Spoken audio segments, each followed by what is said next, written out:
It wasn't a ghost story. It was a draft that kept auto-saving. Half-finished sentences, timestamps jumping backward, a cursor that moved on its own. No username attached, no author to blame. This is Lermo Stories. Unfinished posts, unfinished people. Read fast, something else is editing. This happened 3 nights ago. I haven't really slept since. I work late shifts at a restaurant downtown. Usually I catch a ride with my coworker, but she called out sick that night. So I ordered a rideshare around 11:45 p.m. Quiet, suburb, nothing unusual. The app said my driver was Matt. Silver Camry, 4.9 stars. He pulled up 5 minutes later. I checked the plate. Matched. He rolled down the window. "You Kira?" "Yeah." I got in the back. He smiled, nodded, didn't say much. Just a quiet, "How's your night?" I mumbled something back. The car was clean, smelled like that pine air freshener, all normal, until I looked at my phone. The ride hadn't started in the app. It still said waiting for driver. No route, no ETA. I figured maybe he forgot to tap something. "Hey," I said, leaning forward. "I think the app didn't start." He didn't respond at first. Then, without looking back, he muttered, "Signal's bad. I'll fix it in a sec." We were already heading away from the restaurant. That didn't bother me, yet. But then he skipped the main turn that leads back toward my place. Aren't we supposed to get on 277? He said nothing. Then I heard the click. I looked down. The door had locked, but I hadn't touched anything. I tried the handle. It didn't open. Child lock. My stomach dropped. "Sorry, can you unlock that? I think we missed the turn," I said, trying to sound casual. Still no answer. He was gripping the wheel tighter now, jaw clenched, focused straight ahead. He wasn't looking at the road like a normal driver. He was driving with a purpose. I pulled out my phone again. Still no trip. Still no signal. I opened the emergency tab in the app. That's when he sped up. Not a lot, just enough to feel it. "Okay, I'm calling someone," I said louder. "Right now." He didn't even blink, just said, "Do what you want." Flat, like it didn't matter. I tapped 911. No service, not even a fake bar. Outside, everything looked wrong. No stores, no lights, just trees. Dense, dark trees pressing in on both sides of the road. I had no idea where we were anymore. "My boyfriend's tracking the ride," I bluffed. "If I don't text him, he's calling the cops." Nothing, not even a smirk. I tried to send a message anyway. "Call me now. Emergency, not safe." It didn't go through. That's when the road turned to gravel. No streetlights, no houses, just open black space ahead. He turned onto it, and I realized he wasn't taking me home. I didn't scream. I didn't cry. I went dead silent, like my brain was pulling back, trying to detach. He drove slowly now, like he didn't want to kick up too much noise. The trees gave way to a clearing. Just dirt, a few low bushes, nothing else. No houses, no lights. Then he stopped the car. Didn't say a word, just sat there, hands on the wheel, engine running. I didn't move. Then he got out. I heard the door shut. The crunch of his boots on gravel. He walked around the front, not hurrying, just moving with this horrible calm. My door didn't open. He didn't try it. He opened the passenger door instead. That's when I saw something that didn't make sense. There was no phone mount, no rideshare sticker, no ID on the dash, nothing. This wasn't a rideshare car. He'd never started the trip because there was no trip. I slid down in the seat, heart racing, hands shaking as I reached under my leg for my keys. I always keep a tiny pepper spray there, hooked to my house key. I fumbled, too fast, too loud, and I heard his footsteps pause. He shut the passenger door. I waited. Then I heard him open the trunk. The trunk. I didn't think, I just shoved my weight against the door, locked. But I remembered something, some old trick I saw online. On some cars, if you pull the manual lock up and yank the handle at the exact same time, you can override the child lock. I'd never tried it. I didn't even know if this car had that kind of lock. But I had maybe 5 seconds before he came back. I counted 1, 2, 3, yanked the lock up and pulled the handle as hard as I could. The door opened. I fell out onto the gravel, scraped my hands, ran. I didn't scream, just ran into the woods, no idea where I was going. I could hear him shouting behind me now, not words, just this frustrated, angry sound, like he was shocked I'd gotten away. Branches slapped my face. My legs were shaking so hard I tripped twice, knees slamming into roots. I didn't stop. Eventually, I saw a light, dim but steady. I bolted toward it. It was a porch, small house, old, maybe a hunting cabin. I didn't care. I pounded on the door like my life depended on it, because it did. An old man opened it, holding a flashlight and a phone. I just screamed. He tried to take me. Call the police, please. And then I broke, collapsed on the floor, shaking so hard I couldn't breathe. He called 911. They came fast, sheriff's deputy, then 2 more units. I gave them everything, the fake name, the car, the license plate. They ran it. The plate was stolen. The car had been reported missing 4 days ago. And the driver? They still haven't found him. They searched the woods that night, brought in dogs, flashlights, even a drone. Nothing. It was like he vanished the second I ran. The car was gone too. The tire tracks led back down the gravel road, but ended near a fork in the trees where the soil got too dry to hold prints. No traffic cams, no witnesses, just a stolen car, a fake profile, and a clearing in the middle of nowhere. The detective kept asking if I knew him, if I'd seen his face before. I hadn't. I checked the app again later. The ride was gone. Not canceled, not completed, just deleted. Like it never existed. I even emailed the rideshare company. They said there was no ride assigned to me that night. No username Matt in their system. They apologized, said it must have been a spoofed vehicle, like it's some new scam. But this wasn't a scam. There was no attempt to steal money, no demand, no message. He didn't want my phone or my wallet. He just wanted me in that car. I think about that moment in the clearing, when he got out. The way he didn't rush, like he wasn't worried, like he'd done it before. I asked the cops if there were any similar reports. Disappearances, people who never made it home after a ride. They said they couldn't tell me, which means yes. Now I keep the pepper spray on a necklace, I check every plate twice, I make them say my name first, and I sit directly behind the driver, not behind the passenger anymore, so I can see both hands. It's only been 3 days, but I'm already checking every mirror, every shadow, every car that slows down when I'm walking. And the worst part? I still don't know what was in that trunk. I live in a plain brick apartment building in a pretty unremarkable part of town. 3 floors, 12 units, no frills. It's quiet, which is what I wanted when I moved here 6 months ago. The neighbors mostly keep to themselves. People nod in the hallways, that's about it.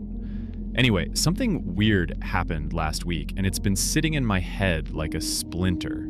It started with a piece of mail. Not unusual, I check the mailboxes in the lobby every couple days. Usually it's junk or those fake final notice letters from cable companies. But this one caught my eye. It was an envelope. No return address, just my unit number, handwritten. Not my name, no stamp either. Someone had put it there by hand. Inside was a single sheet of paper. It was a survey, like an actual printed survey with numbered questions and little boxes to check. The header just said, Anonymous Resident Feedback Questionnaire. Below it, in small print, please answer honestly. Your input matters. At first, I thought it was from the property manager, but the tone was off, and there was no logo, no instructions about where to return it.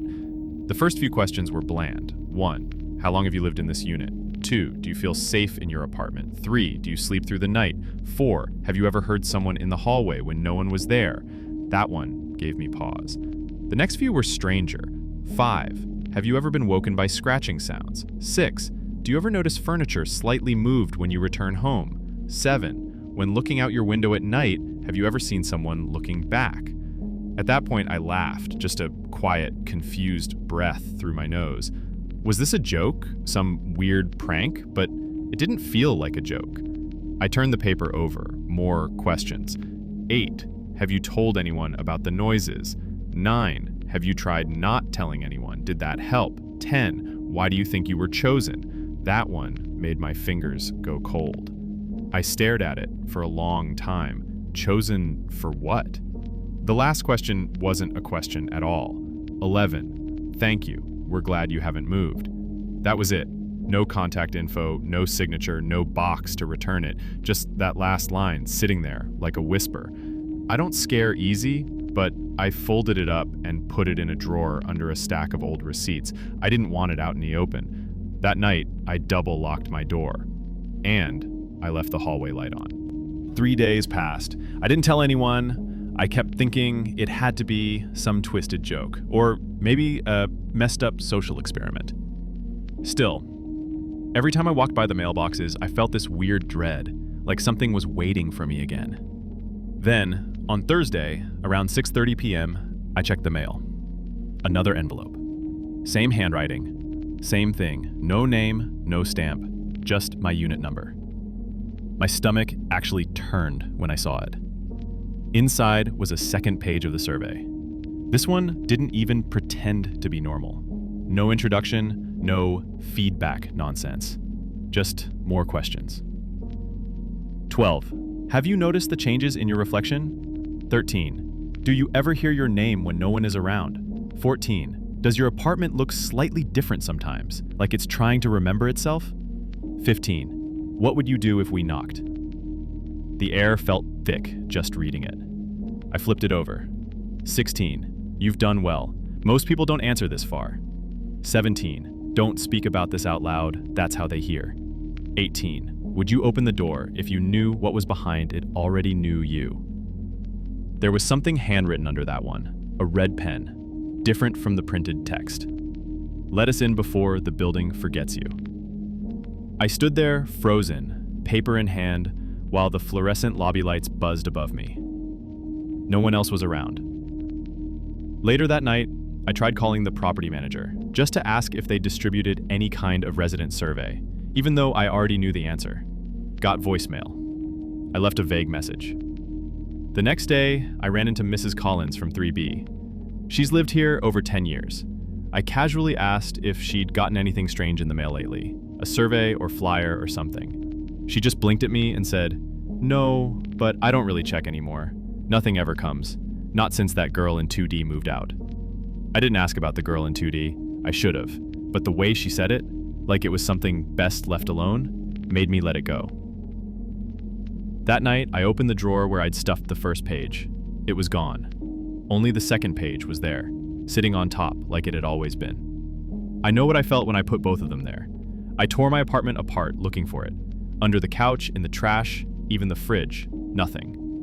And when I turned around, I swear my hallway looked longer than before, just by a little, like I was further from the front door than I remembered. I didn't sleep that night. I left the lights on, TV on low, blinds closed tight. Every little creak felt louder than usual. I kept checking the peephole, but the hallway was empty. Still, I couldn't shake the feeling that something was just out of view. Like if I opened the door too fast, I'd catch it standing there. Around 3:12 a.m., there was a soft knock. Not loud, not hurried. 3 slow taps. I froze. Just sat on the couch, breathing through my nose, heart punching against my ribs. I waited. Counted to 10. Nothing. Then I checked the peephole. No one. I stared through it for a full minute, barely blinking. And then I noticed something. The hallway was off. The lighting was dimmer, but not burnt out dim. More like the bulbs were farther away. The walls looked narrower, like the whole floor had shifted, like it wasn't my floor anymore. I slammed the door shut, double-locked it, and didn't move until morning. I called in sick and stayed home. Around noon, I went downstairs to check the mail again. I didn't want to, but I had to know. Another envelope, smaller this time. Inside was a single sticky note. You skipped question 10. That was all it said. But here's the thing, I didn't. I remember reading it, clear as day. 10. Why do you think you were chosen? I didn't answer it. That's true. But I read it. It was there. I even remember how it was worded. So how did they know I skipped it? Unless someone's been in my apartment. Unless they watched me read it. I looked up and around the lobby, suddenly panicked, wondering if there were hidden cameras. But that didn't make sense either. I'd read it in my living room, alone. That night, I finally asked a friend to come over, told her I was feeling off. I didn't say anything about the surveys, I just wanted someone else there to anchor the space, if that makes sense. We sat on the couch watching some mindless movie. She got up to use the bathroom. When she came out, she looked weird. "What's up?" I asked. She hesitated. "Your hallway feels longer than it should." I didn't answer. Then she added, "Did you put a door at the end of it?" I didn't know what she meant. I stood, looked down the hall, and saw it. a door that wasn't there before. Plain, beige, same style as the bedroom and bathroom. But I only have 2 doors in that hallway. This was a third. No handle, no knob, just a slit of darkness at the bottom, like something on the other side was breathing against it. Neither of us moved. Eventually, she left. Said something about early work. She was freaked out, I could tell. That door's still there. The light in the hallway buzzes louder now. And tonight, when I pressed my ear to the new door, I thought I heard paper sliding across the floor on the other side, like someone was filling out another survey. And this time, it's about me. Hey Reddit. I don't post often, and I'm not really the paranormal type, but I don't know what else to call this. I just need to put it somewhere. Maybe someone else has been through something similar. My son Theo is 5. Sweet, sensitive kid. Loves dinosaurs, hates broccoli, sleeps with the same blue blanket he's had since he was a baby. We moved into this apartment about 3 months ago, just the 2 of us. It's a ground floor unit in a quiet complex on the edge of town. Cheap, nothing fancy, but clean. Decent school nearby. I thought we were lucky to find it. The first week, Theo was fine. He liked his new room, decorated it with his little dinosaur decals. I let him pick where the bed went, let him unpack his toys. We were settling in, it felt good. Then, one night, I heard him talking. It was maybe 2 a.m. I was half asleep, but I heard his voice through the baby monitor, low, like he was whispering. I figured he was having a dream, maybe talking in his sleep. I went in to check on him. He was sitting up in bed, facing the closet. He didn't look scared, just focused. His eyes were locked on the slightly open closet door, like he was listening to someone very carefully. I asked him what he was doing, and he just said, "Talking to the man." I laughed a little. "What man, baby?" He shrugged, casual as anything. "The man in the closet." I told him there was no one there. I opened the door, showed him it was just clothes and boxes. He didn't argue, but he also didn't look convinced. Next night, same thing, whispering. I came in, he was facing the closet again. This time I asked what the man's name was. "He didn't say," Theo replied. "But he says your name a lot." That made my skin go cold. I asked him what the man looked like. "He doesn't have a face," Theo said, like it was obvious. "Just skin where the face should be." I tried to laugh it off. Kids have wild imaginations. I told myself it was just something he saw in a cartoon or maybe overheard. But I started leaving the closet light on, just in case. Then one night, I woke up to Theo screaming. I ran in, heart pounding, and found him standing in the middle of the room, eyes wide, tears running down his face. He was pointing at the closet. "He told me you were gonna die soon," he sobbed. "He said not to cry too much, 'cause it happens to moms sometimes." I swear to God, I felt something shift in that room. I took Theo into my bed that night. He clung to me, like he used to when he was a toddler. I didn't sleep. The next day, I tried to ask more about the man, where he came from, what he wanted. Theo wouldn't talk about it. He just said, he gets mad when I tell secrets. Since then, he won't sleep in his own bed. And at night, the closet door never stays closed. I started stacking things in front of the closet. Laundry baskets, a folding chair, even a box of books. But every morning, the door would be cracked open again. Just enough to make you feel watched. I asked Theo if he'd been opening it. "No, Mommy," he said, like I was dumb. "He opens it himself." I tried to be rational. Maybe the latch was loose. Maybe air pressure shifted at night. I called maintenance. The guy checked the door and said, "It's fine." I asked if other tenants ever mentioned weird stuff. He hesitated. "Not really." "Well, 1B, that lady left suddenly last winter, didn't even take all her things." I asked why. He just said, "Family emergency," and left it at that. That night, Theo cried when I tried to leave him in his room. I let him sleep with me. He didn't talk much, just whispered, "Don't let him in, okay?" Around 3:40 a.m., I heard footsteps. I live alone. It wasn't the TV. It was slow, soft, barefoot, walking from one end of the apartment to the other. I didn't move, just held Theo. He'd gone completely still. Then I heard it. A soft creak, not from Theo's room, from my closet. I turned my head. My sliding closet door was open, just an inch. I hadn't touched it in weeks. I stared at it until morning. I didn't go to work. Told them my son was sick.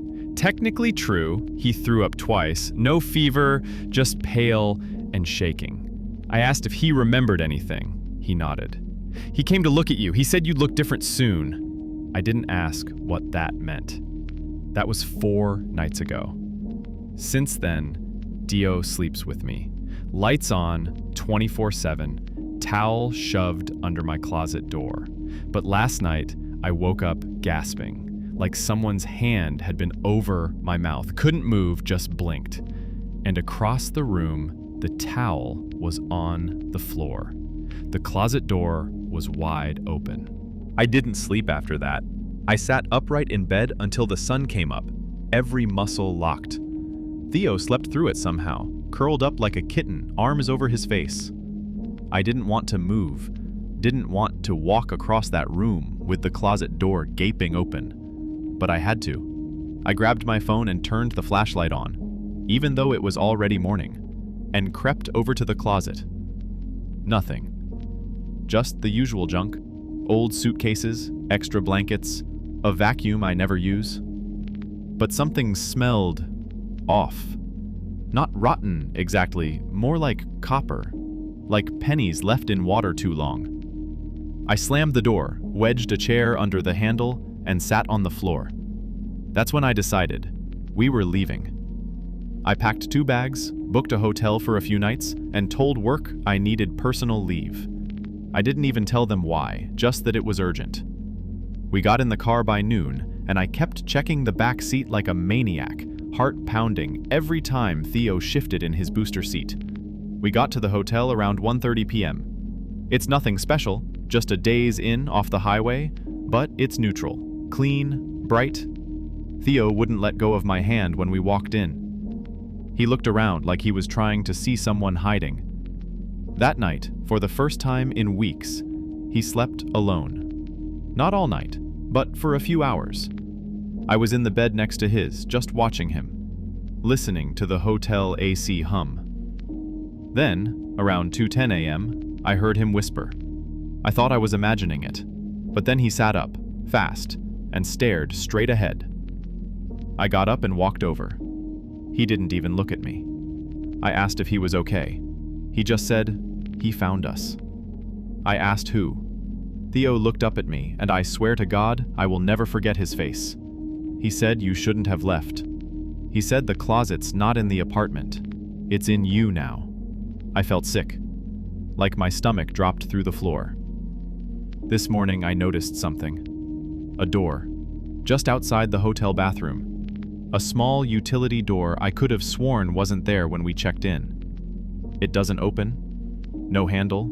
Just a seam in the wall and a faint draft underneath. Theo won't go near it. He won't even speak when it's in sight. I don't know what to do. He's barely talking now. Keeps his blanket over his head. And this morning when I tried to throw the towel over that weird door, he screamed like I was hurting him. I've called my sister. We're going to her place tomorrow, 2 states away. She doesn't know the full story yet. I'm scared to even say it out loud. But if we get there, and there's another door waiting, I don't know how much longer I can pretend this is something I can fix. I'm a freelance videographer. Weddings, real estate walkthroughs, corporate stuff. Nothing fancy, but it pays the rent. I've been doing it for about 7 years. I'm not a filmmaker. I don't have vision. I just show up, shoot clean footage, and deliver exactly what clients want. I keep everything I've shot. Old habit. External hard drives labeled by year and project. It's all backed up twice, once locally, once in the cloud. Never had a reason to go back and look at any of it, unless a client needed a revision or a clip for their socials. Until last week. I was putting together a highlight reel for a real estate company. Quick cuts from 5 different houses I filmed over the past year. As I scrubbed through the footage, I noticed something weird.